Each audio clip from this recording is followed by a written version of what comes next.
ngasi numidang wiramda phongkiba pandam pausena headlines oiraga phongdi naga gi lamsingda UNLF ki designated camp hangba yaroi NSN hai mapung ba pau manipur circle news ki maikai dagi paudam jari United National Liberation Front UNLF pambai group amadi India government ani gi marakta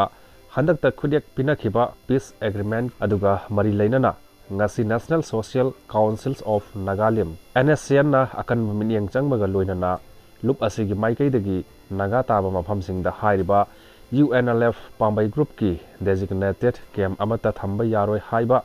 akan bo wafam thamlakli NSN na thadorok pasero laduda palibadi naga singi hak ngak senba amadi asoi engam ya hondana nunga yai fana leihanba loinana naga singi territorial integrity ngak senba haibasi lup asigi tawphadraba thodangni lup asigi khwaidagi maru oiba thodang asi naga phurukki miambu mapandagi pirakpa safu singdagi ngakthokpa amadi community asigi miam tangdu leitana leiba ingtappa environment ama ohenba haibasini lup asigi cherola sina makha taraduna naga miamga tanaramba tawdana phurup asigi miamgi apambagi wangmada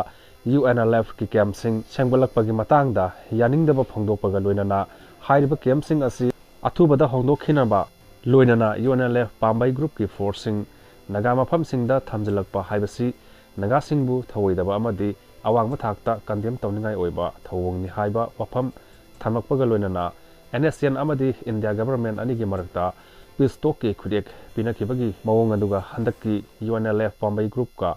peace agreement khudek pinakhibagi mawong ani ase aduki matik tayonare haina cherol aduna maral sirakli